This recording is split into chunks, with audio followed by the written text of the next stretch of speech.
Friday, May 20th, 2022, and today is Power to the Pod. It's your questions, your topics, your hot takes, you name it. We're getting into it here today on the show. So let's go ahead and dig in. Locked On Dolphins, Friday, May 20th. Let's get after it. You are Locked On Dolphins, your daily Miami Dolphins podcast, part of the Locked On Podcast Network, your team every day.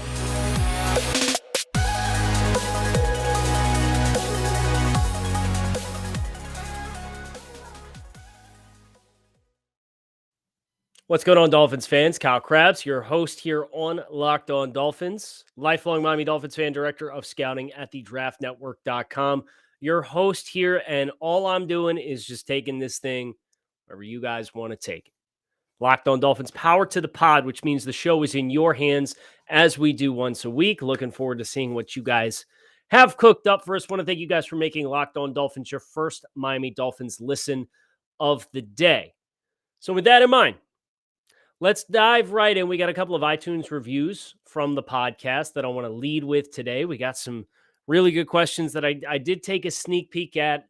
So we should have ourselves an interesting conversation. And the first review comes from GM Hindsight. And it is of the 5-star era. And I appreciate this question a lot. And he's from Sweden. So I think this is like a triple down cool that it's a good question. It really made me think. International listener. So GM Hindsight asks, respect your confidence and graciousness to mention other pods. I mean, I got a bunch of friends in this industry and a bunch of acquaintances in this industry that have been nothing but good to me. So if I can make everybody aware of all the great stuff that's out here for Dolphins fans, I know there's a lot of places that are easy to access that don't give you great Dolphins content. So I would rather help kind of give Dolphins fans whatever their menu and their palette looks like. But his question was, who wins between the 80s offense and the late 90s, early 2000s defense? And what song from either era is the winner's theme song?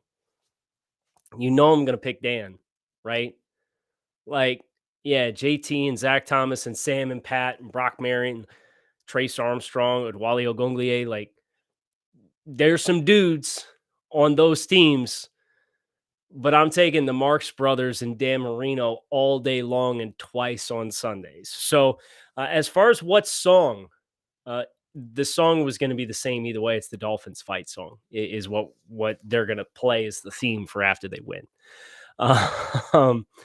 MP Dolphins 34 left us a review of the show a week ago. And it came through right after I recorded last week's edition of Locked On Dolphins. So we're getting to it this week. DM'd you on Twitter with a question. I know you're busy, but would really appreciate your input. My question is, are we overlooking the fact that our defense could take a big step back due to Flores not being here anymore? It's a true concern I have. The first 8 weeks of the year last year, our defense was not good. What are your thoughts? I think this is a reasonable concern to have relative to the dynamics of each half of the season, right? But there were a couple of the worst games that the Dolphins played last year, and down the stretch against the Raiders was bad, right? Down the stretch against Tampa Bay was bad. Both of those games I thought were relatively good through 3 quarters of play. The Buffalo game was relatively good for the first half of the contest. The first time we played him, we played him pretty tough defensively. The second time we played him too, it's not for a garbage time touchdown. That you'll see plenty of gifs of when Miami finally gets off the schneid with that particular matchup. I have not forgotten.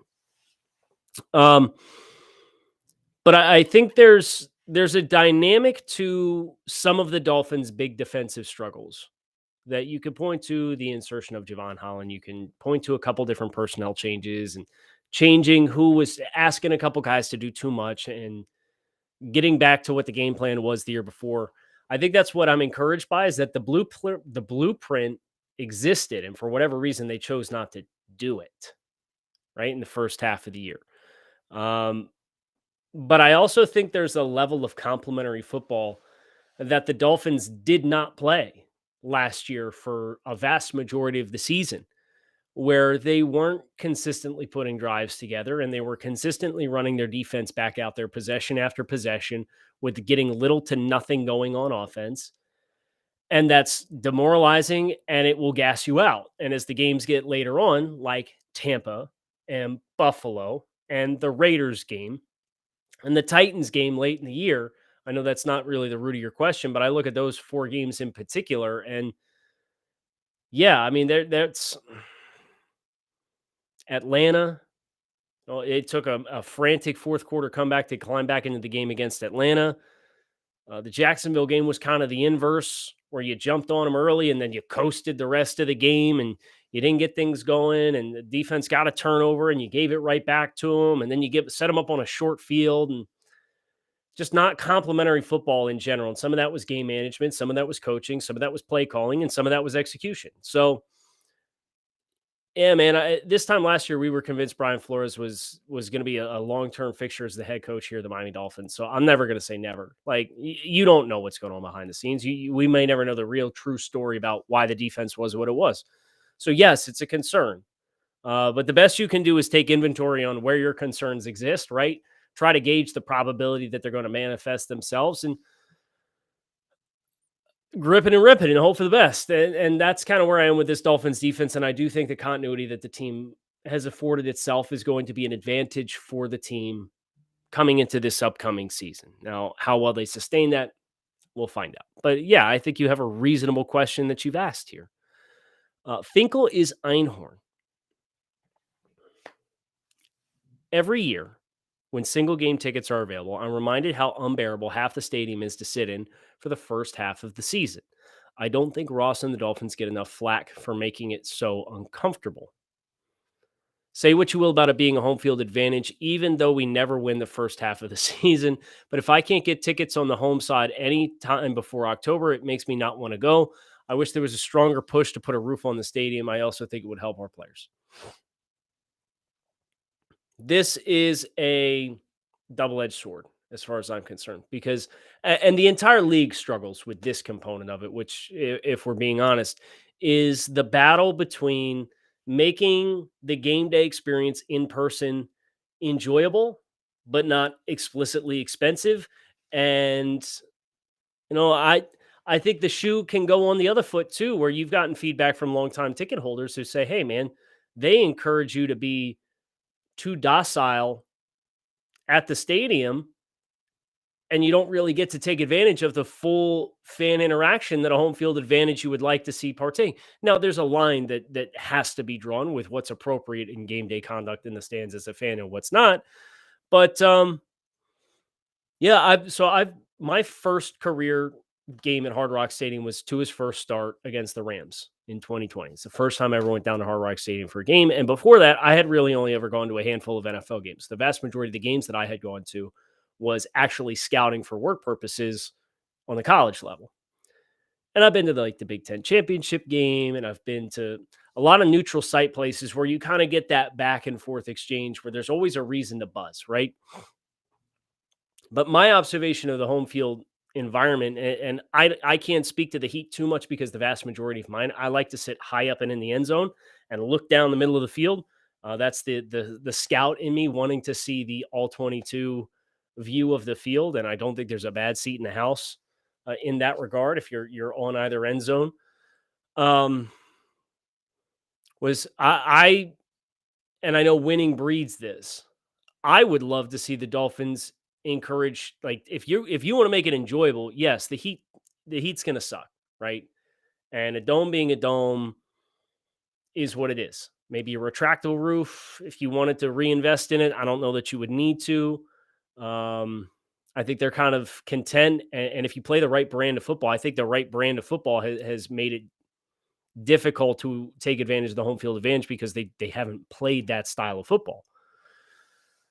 But if you can get a winner, I mean, I was there on Thursday night for Baltimore, and I know that's a night game, and that's not really the point that you're making, but fans got into it. I was there for the Patriots game week 18 last year. Fans got into it, and that was a late game too. That was a 4-something kick. So there's a couple opportunities. the game day experience across the entire league is something the entire league kind of struggles with. I don't know that a roof solves that problem for you. It would just give you consistently conditioned environments.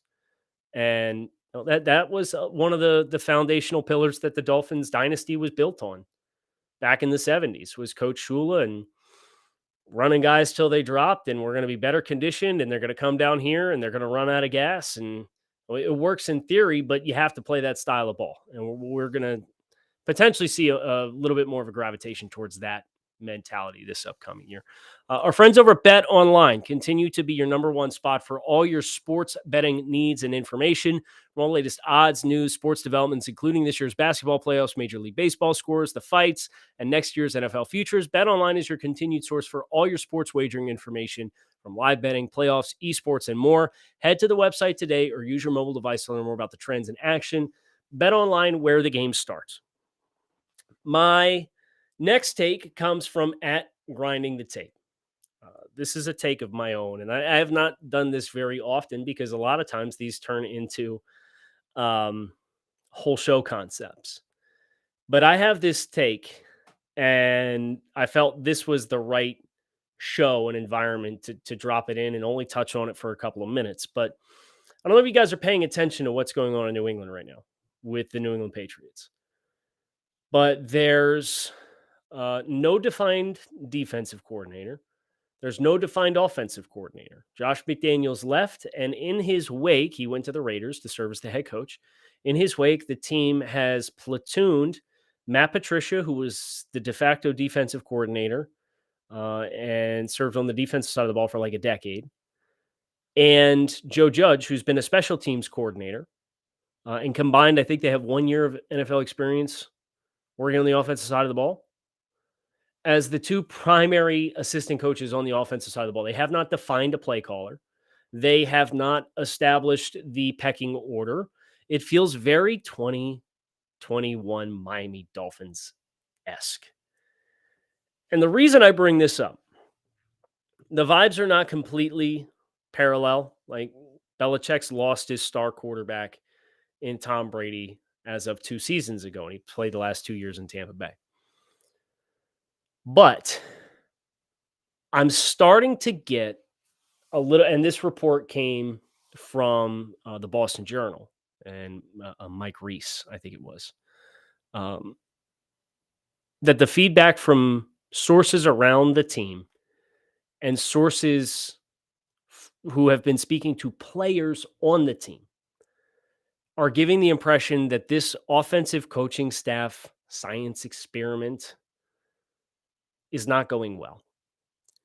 And I can't help but think of the comments that Robert Kraft provided about his franchise and how underwhelmed and disappointed we are that we didn't win a playoff game for the last 3 years. Buddy, it's welcome to life as everybody else, first of all. Second of all, I'm starting to get a little bit of 95 Don Shula vibes from Bill Belichick and the New England Patriots. And I'm like, I won't sit here and pretend to know exactly how that played out, but I've read enough on it to know that Coach Shula had hit a plateau as a head coach of the Dolphins and Dan Marino, and set the win record in 93. And then you get to 95 and you get to the end of the season. You lose your first playoff game to the Bills. The Bills have been a thorn in your side for forever. Don Shula steps down, but was effectively run out of town in Miami at the end of his tenure. And I think about Bill Belichick, how unseriously they took the departure of Tom Brady, how poorly they have historically drafted over the last 8 or so years, the complete depreciation of the assistant coaching staff, the results that the team got for a uber spending spree, in which they had, at least for 1 year, set the record for most guaranteed money signed in free agency in a week-long period in the history of the NFL, to go from, 7 to 10 wins They were 7-9 and then they were 10-7 last year and gave up nearly a 50 spot to the Buffalo Bills in the playoffs. And all that spending got them a 3-win increase, got them blown out in the playoffs. The Dolphins swept them. They lost several other players, but because of their spending spree the previous year, they didn't really have the draft capital to do it. Then they go out and they have the draft that they had this year. And then you looked at what the Dolphins did with their assistant staff last year, and you said, hey, that looked like a great idea. Why don't we do that? But we'll just have guys that have never coached offense before at the NFL level with any level of consistency do it instead. If the Patriots hit the under on 8.5 wins, if the Patriots have a losing season, if the Patriots are 7-10, I understand Bill Belichick is close, but the appetite for Boston to sustain that kind of play is not high, and Bill's up there, right? Bill's towards the end, and I know that it's especially because Tom retired and then unretired. It feels like these dudes are never going to go away. They will stop eventually, and I'm just kind of mindful of that because the tone in New England. It's funny what happens when you don't have an all-time great Hall of Fame quarterback handling stuff on the field for you. And that's where the Patriots find themselves now. And we'll see if they're able to stabilize their organization or not. But I can't help but sit here and just kind of keep a little bit of a watchful eye on that because I'm starting to get some of those Shula 95, run them out of town kind of vibes. I got a couple other reviews that I wanted to make sure we get into today on the show. The first one comes from Pat. And Pat wants to know a dark horse candidate for someone who could be a surprise cut when it rolls around to August. That's a great question. Can I say Myles Gaskin? Does Myles Gaskin count as a surprise cut? I don't think you're going to see the Eric Rose of the world or anything like that get lopped off. But I certainly look at Myles Gaskin with the pecking order and the team's decision to bring back Savon Ahmed and 3 former starting running backs in the NFL this offseason. I don't know that you've got a role as an RB4. Maybe he gets traded. Maybe he's a trade candidate. I don't know how many backs you're going to carry, but you would think Savon Ahmed's going to be a piece of the puzzle given they made the decision to bring him back. So I think that's probably the name on the offensive side of the ball that I'm most keen to say, despite the fact that they've been a significant contributor for the Dolphins the past 2 years, is Myles Gaskin. And if that's a cheap or easy way out, I apologize. There is no corners cut and no cheapness in our friends over at Built Bar. Built Bar is a protein bar that tastes like a candy bar. These things are high in protein, high in fiber, low in calories, low in sugar. They have 100% chocolate on all of their bars. And you can visit built.com now and use promo code LOCK15 and save yourself 15% off your next order. That is built.com, promo code LOCK15 to save 15% off your next order of the world's most delicious protein bar. The next question comes from Travis. And Travis asked, rank the defensive backs in terms of how they come onto the field in sub packages. Xavier Howard, Byron Jones, Javon Holland, Brandon Jones, assuming those are the core 4. Who's 5? Who's 6? I think there's some of this that is dependent upon the big nickel, right? Are you trying to play bigger from a tackling presence, or do you need more coverage options against more 10 and 11 personnel? If it is coverage, I'm taking Nick Needham. If it is 11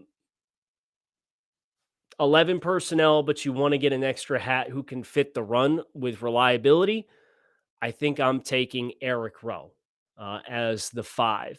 I think those two are kind of on a tier of their own as the 5 and 6, regardless. So if you got to go dime, they're both on the field, and you can play some coverage options there.